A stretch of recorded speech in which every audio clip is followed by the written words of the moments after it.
ചെയ്യുന്നത്. സംരംഭം ഞങ്ങൾ തുടങ്ങാൻ തീരുമാനിച്ചു. ഞങ്ങളൊരു 5-6 മാസം കൺസൾട്ടിങ് ഉണ്ടായിരുന്നു. അത്യാവശ്യം നല്ല പേയ്മെൻറ്റ് രണ്ടുപേരുടെ അടുത്ത് വന്നു. ഞങ്ങൾ വേറെ ഒന്നും ചെയ്തില്ല. ഞങ്ങൾ സ്വരൂപിച്ച് കൂട്ടി വെച്ച് മാത്രമേ ചെയ്തിട്ടുള്ളൂ. തുടക്കം നമ്മൾ ഓഫീസ് തുടങ്ങി, 2 സ്റ്റാഫിനെ അപ്പോയിൻമെൻറ്റ് ചെയ്തു. നമ്മൾ വർക്ക് സ്റ്റാർട്ട് ചെയ്യാനുള്ള പ്രോഗ്രസ്സിലെത്തി.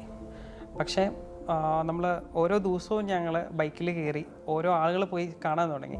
കാരണം ആദ്യമേ നമ്മൾ സ്റ്റാർട്ട് ചെയ്തപ്പോൾ എന്താണ് നമുക്ക് ഇതിൻ്റെ ഒരു സെയിൽസ് ടെക്നിക്ക് എന്താണെന്ന് അറിയില്ല. അപ്പോൾ ഓൾറെഡി നമ്മൾ ഫസ്റ്റ് എല്ലാവരും ചെയ്യുന്ന പോലെ തന്നെ ഡോർ ടു ഡോർ പോയി ആളുകളെ കണ്ടു. പക്ഷെ അതൊരിക്കലും സക്സസ് ആയില്ല. ഞങ്ങൾ ഡോർ ടു ഡോർ രാവിലെ ഞങ്ങളൊരു 8 o'clock ഞങ്ങൾ പോകും. രണ്ടുപേരും കൂടി പോകും. ഓരോ വീടുകളിൽ ചെല്ലും. വീടുകളിൽ ചെല്ലുമ്പോൾ ഈ ഡിസിഷൻ മേക്കർ എന്ന് വെച്ചിട്ടുണ്ടെങ്കിൽ അവിടുത്തെ മെയിൻ ഗ്രഹനാഥനാണല്ലോ, ആൾ പോയിട്ടുണ്ടായിരിക്കും. പക്ഷെ ഞങ്ങൾക്കത് മനസ്സിലാക്കാനുള്ള കാര്യങ്ങളൊക്കെ കുറച്ച് പതുക്കെയാണ് ഞങ്ങളൊക്കെ ആയിരുന്നു. കാരണം ഞങ്ങൾ സെയിൽസിലല്ലല്ലോ. ഞങ്ങൾ തീർച്ചയായും ഞങ്ങൾ അവിടെ ചെല്ലും. ചേച്ചി പറയും വേണ്ട മക്കളെ, ഞങ്ങൾ പറയും ആയിക്കോട്ടെ, ഞങ്ങൾ കോൺടാക്ട് നമ്പർ വാങ്ങിക്കും, നമ്മൾ വീണ്ടും വിളിക്കും. പക്ഷേ ഇത് ശരിക്കും പറഞ്ഞാൽ ഞങ്ങൾ സെല്ലിംഗ് പോയിന്റ് എവിടെയാണെന്ന് നമുക്കറിയില്ല.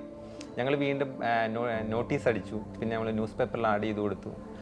ഇല്ല എല്ലാം പരാജയമായിരുന്നു. തീർച്ചയായും എല്ലാം പരാജയം.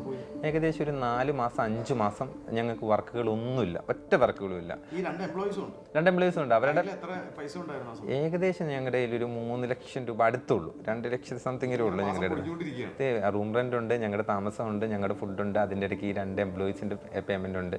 ഒരുപാടൊന്നും അവസാനമായി കഴിഞ്ഞ് കഴിഞ്ഞപ്പോൾ എംപ്ലോയീസിൻ്റെ അടുത്ത് പോയിട്ട് ഞങ്ങൾ മുഖം നോക്കിയിരിക്കുന്ന അവസ്ഥ വരെ എത്തിയത്.